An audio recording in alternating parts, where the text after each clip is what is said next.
जी अस्सलाम वालेकुम। आज अपने ACCA के स्टूडेंट्स के लिए, फेलो मेंबर्स के लिए, एसोसिएट्स के लिए, इनफैक्ट सब के लिए एक छोटी सी टॉक हम डिलीवर करना जा रहे हैं। मैं अपना थोड़ा सा इंट्रोडक्शन आपको दे दूं। मेरा नाम मोहम्मद यासिर है, मैं ACCA का मेंबर हूं और एक डेवलपमेंट सेक्टर की ऑर्गेनाइजेशन के साथ अटैच हूं। अच्छा, क्लास का जो मेरा एक्सपेरिमेंट है, ये एक्सपीरियंस कह लें आप उसको, वो ये हुआ कि एक सेशन जिसमें जब मैंने ये चीज़ ऑब्ज़र्व कर ली तो फिर मैंने सोचा कि मुझे अपने स्टूडेंट्स को मोटिवेट करना है और मोटिवेट करने के लिए मुख्तलिफ़ टेड की टॉक्स देखी, मुख्तलिफ़ आर्टिकल्स पढ़े और फिर मैंने कुछ क्वेश्चंस डिज़ाइन किए, कुछ सवालात, और ये सवालात मैंने अपने नए बैच के पहले दिन स्टूडेंट्स के सामने रखे। एक क्वेश्चनर डिज़ाइन किया, वो सवालात रखे, क्लास में डिस्ट्रीब्यूट कर दिए और स्टूडेंट से कहा कि जी आप प्लीज़ इसको आंसर कीजिए।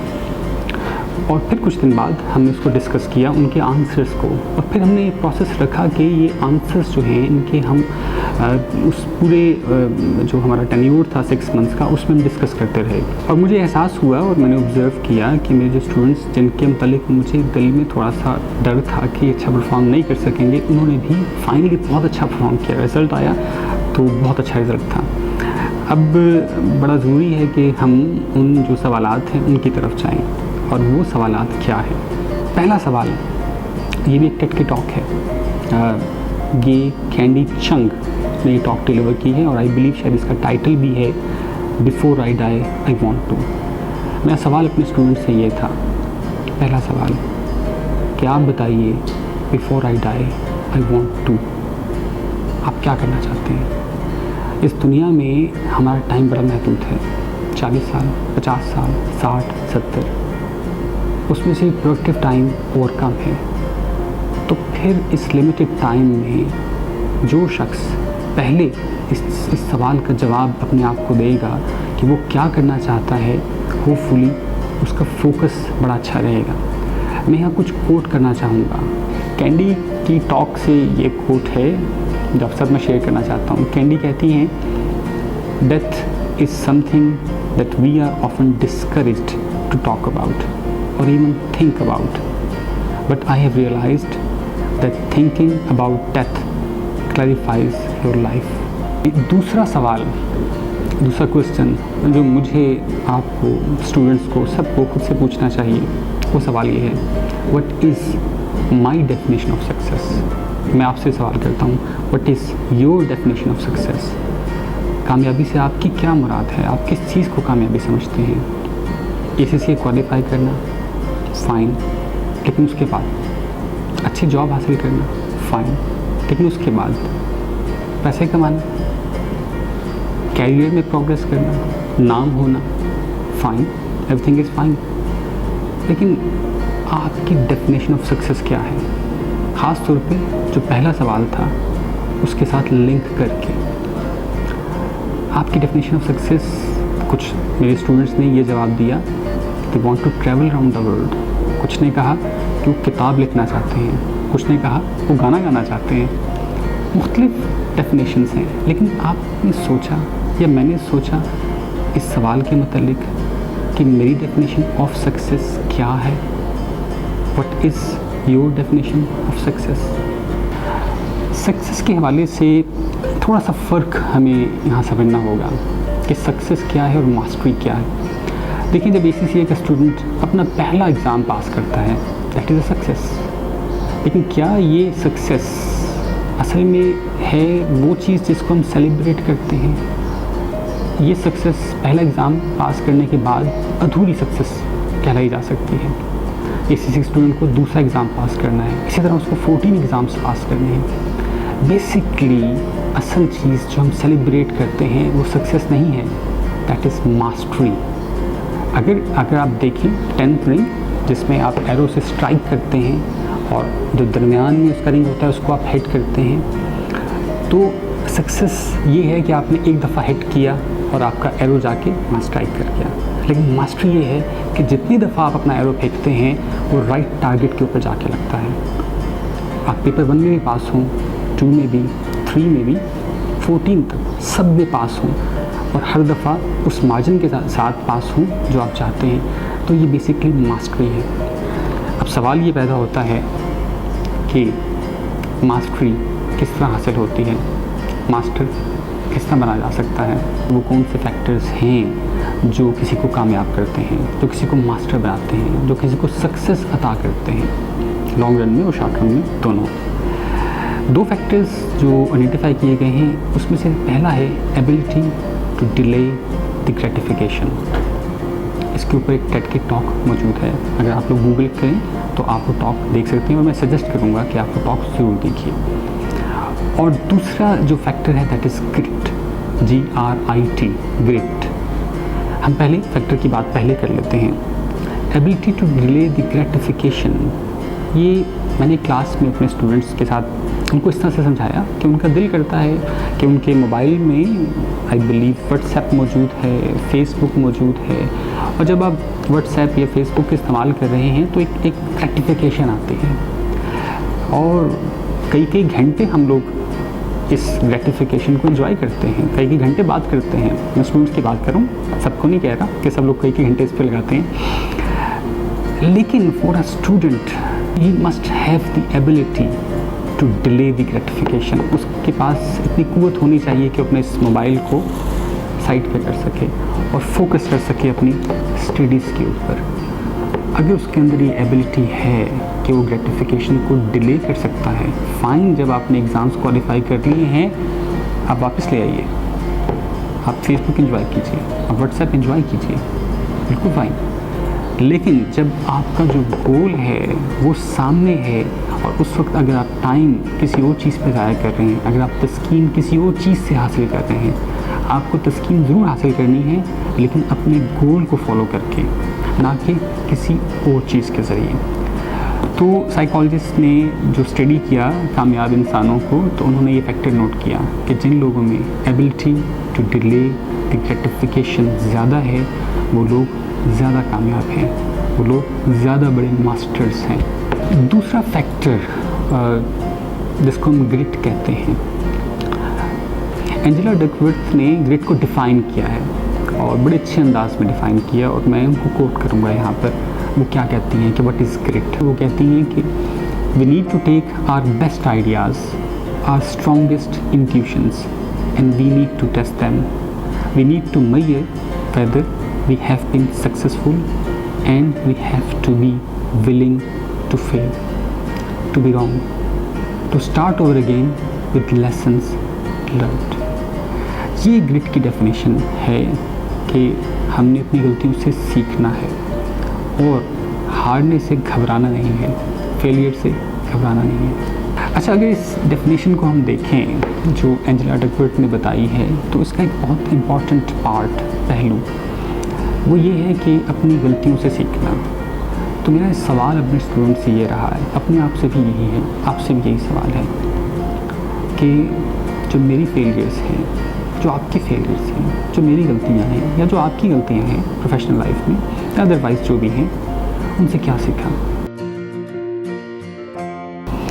अच्छा जी, अब हमने फेलियर के मतलब कुछ बात की है, लेसन लर्न के मतलब कुछ बात की है, लेकिन एक इम्पॉर्टेंट फैक्टर है ACC के स्टूडेंट्स अक्सर फेस करते हैं, आई बिलीव दूसरी जो प्रोफेशनल बॉडीज़ हैं अकाउंटेंसी की, उनके स्टूडेंट्स भी फेस करते हैं इस चीज़ को कि दे वर्क वेरी हार्ड, बहुत मेहनत करते हैं, सुबह शाम एक कर देते हैं और रिज़ल्ट आता है तो you need 50 but you get 49, you get 48, something like that. अब क्या इसको फेलियर कहना चाहिए? इतनी सख्त मेहनत दिन रात एक किया हुआ, failing at 49, what does it mean to you? Do you think it is a fail? आपका क्या ख्याल है कि 49 पे फेल होना वाकई फेलियर है? इसको मैं रीवर्ड करने की ज़रूरत है और एक बड़ी अच्छी टेड की टॉक है, सारा लुइस ने वो डिलीवर की है और उन्होंने उसमें बताया है कि इसको, इस तरह की फेलियर्स को जो बड़े नियर मार्जिन के साथ हों, हमें फेलियर नहीं कहना चाहिए, हमें इसको नियर विन कहना चाहिए और मैं उनसे मुत्तफिक हूँ। मैंने अपनी क्लास में अपने स्टूडेंट्स में देखा है। अब नियर विन क्या करती है? सक्सेस भी हमें प्रोपेल करती है, सक्सेस भी हमें मोटिवेट करती है आगे जाने के लिए और अचीव करने के लिए, लेकिन हैरान कुन कि नियर विन आपको बहुत ज़्यादा मोटिवेट करती है। और मैंने अपनी क्लास में अपने स्टूडेंट्स को देखा कि कुछ स्टूडेंट्स दे वर गेटिंग 49 लेकिन नेक्स्ट टाइम दे गॉट 70+ और नॉर्मली 60-65 ले रहे होते थे।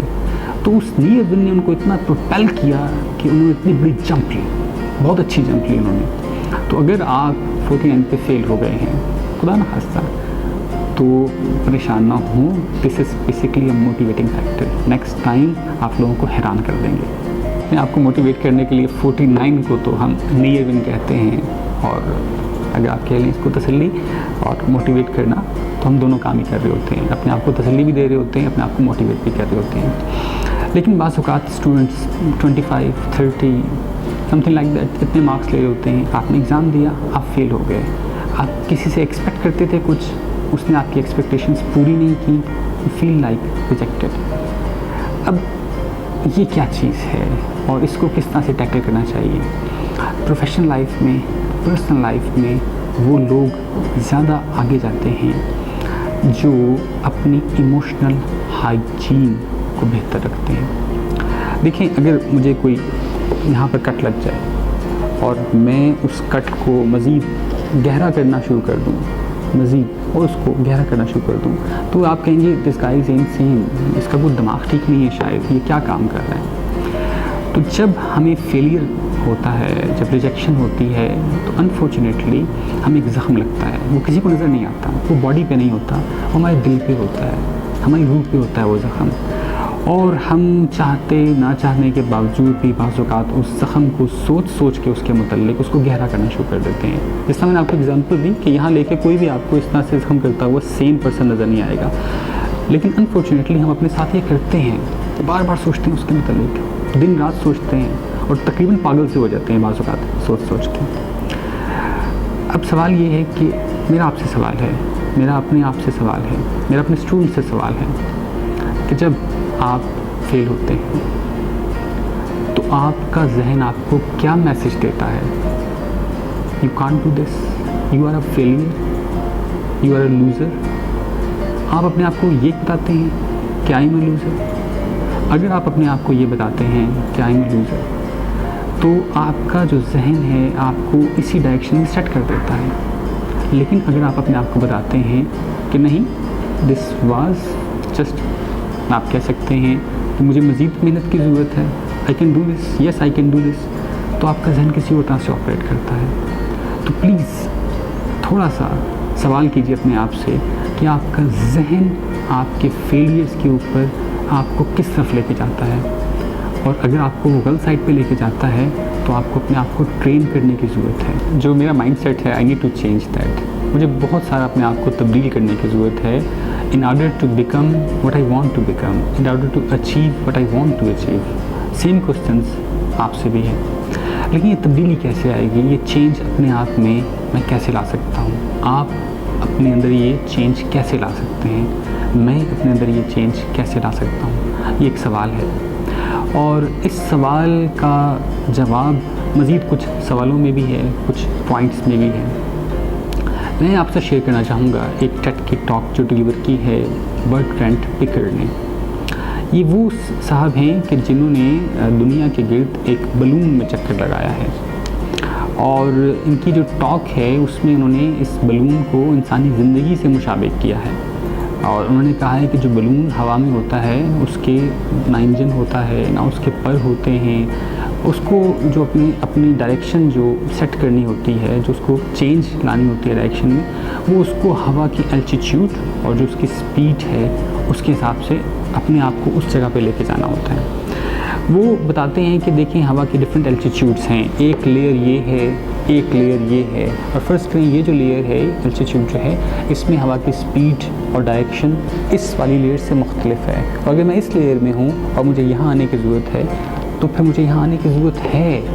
अगर मैं इसी लेयर में, इसी डायरेक्शन में सफ़र करता रहूँगा तो मेरी डायरेक्शन वो होगी जो मुझे नहीं चाहिए।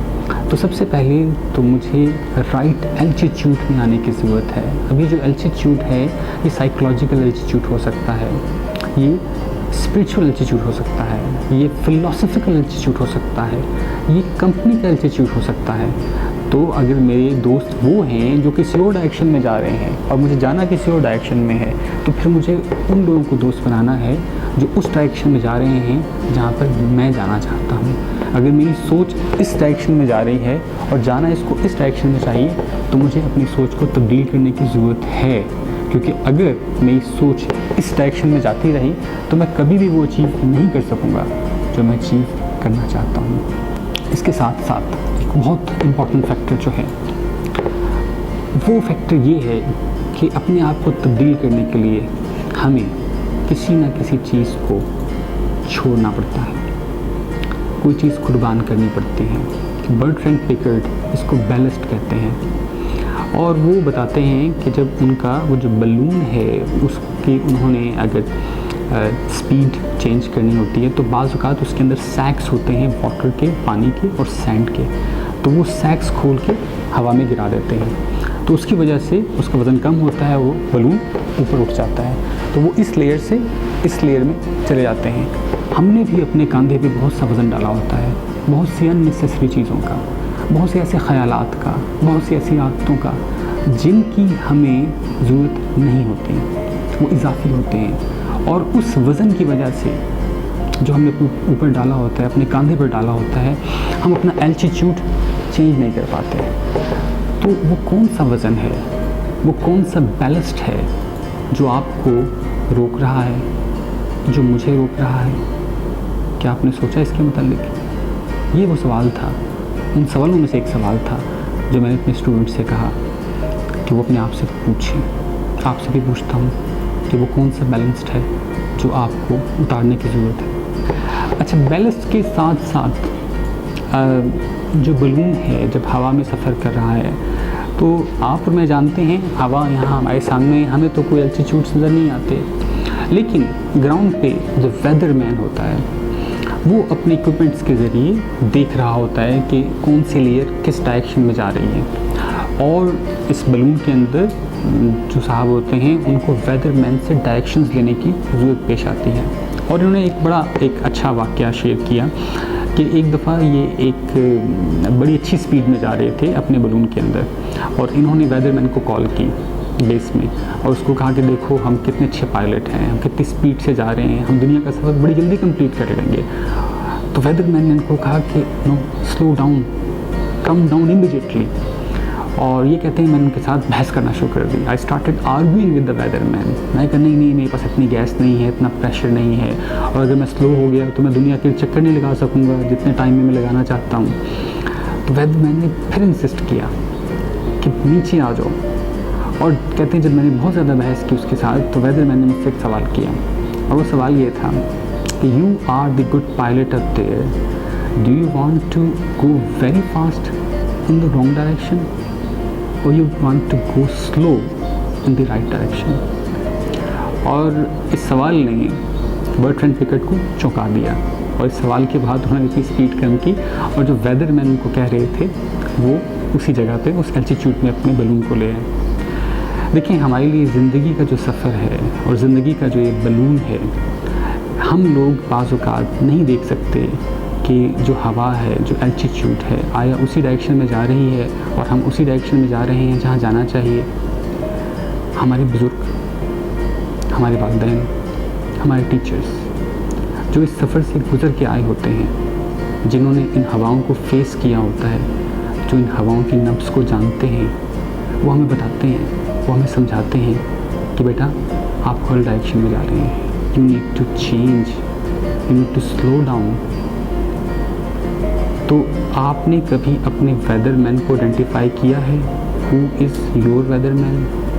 कभी आपने उससे सवाल किया है what is right direction for me, what is right altitude for me? और ये सवाल सिर्फ आपसे नहीं है, ये सवाल मेरा मुझसे भी है कि जहाँ जहाँ मैंने अपने वेदरमैन से उसकी बात को नहीं माना, नुकसान उठाया, ज़िंदगी के सफ़र में वो ही आपके सिंसियर दोस्त हैं जो आपको बिल्कुल सही मशवरा देते हैं। और अब फाइनली आखिर में एक बहुत अच्छी पोइम है जो रोड अहेड और रोड बिहाइंड के नाम से है, और अब हम थोड़ा सा कोशिश करते हैं उस पर थोड़ा सा गौर करें, उसको पढ़ें, उसको देखें, उसको समझें। कि वो क्या है। उसमें बहुत सारे लेसन्स हैं, उसमें बहुत सारे सवालात हैं, उसमें बहुत सारे पॉइंट्स हैं हमारे लिए सीखने के हवाले से। ये जी जो रोड अहेड और रोड बिहाइंड की पोइम है, मैं आपको बताता चलूँ कि ये एक टेड की टॉक में ये बात की गई है। मैंने वहाँ से ये पोइम सुनी थी, और अगर आप गूगल करेंगे रोड अहेड और रोड बिहाइंड तो आपको वो टेड की टॉक भी मिल जाएगी। बहुत अच्छी टॉक है। वो भी एक उस्ताद हैं, एक टीचर हैं, जिन्होंने टेड की टॉक डिलीवर की है और सुनने वाली टॉक है। उसमें उन्होंने बताया कि एक स्पोर्ट्समैन जोसेफ मोरालिटी, उन्होंने ये नज़म लिखी थी, रोड अहेड और road behind. The road ahead or the road behind. Sometimes I think the fates must grin as we denounce them and insist. The only reason we can't win is the fates themselves have missed. Yet there lives on the ancient claim, we win or lose within ourselves. The shining trophies on our shelves can never win tomorrow's game. You and I know deeper down there is always a chance to win the crown.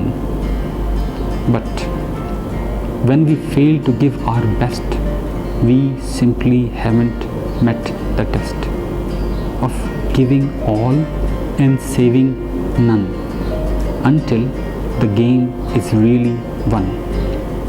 Of showing what is meant by grit, of playing through when others quit, of playing through, not letting up, it's bearing down that wins the cup, of dreaming there is a goal ahead, of hoping when our dreams are dead, of praying when our hopes have fled, yet losing, not afraid to fall, if bravely we have given all.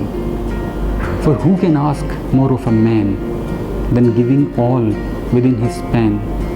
Giving all, it seems to me, is not so far from victory, and so the fates are seldom wrong. No matter how they twist and wind, it's you and I who make our fates. We open up or close the gates on the road ahead or the road behind. यहाँ एक छोटी सी clarification की ज़रूरत है fates के हवाले से, मुकद्दर के हवाले से, ताकि किसी किस्म की कन्फ्यूजन ना हो। देखिए, इंसान बेसिकली जिस तरह इशफाक अहमद साहब कहते हैं कि 2 पाँव वाला जानवर है। एक पाँव उसका तदबीर से उठता है और एक पाँव उसका तकदीर से उठता है। तो इसमें जिस फेट्स की बात की जा रही है वो बेसिकली तकदीर की नहीं, वो तदबीर की बात की जा रही है। तो ये जस्ट क्लैरिटी के लिए था, एक डिस्क्लेमर समझ लें आप इसको। Thank you very much.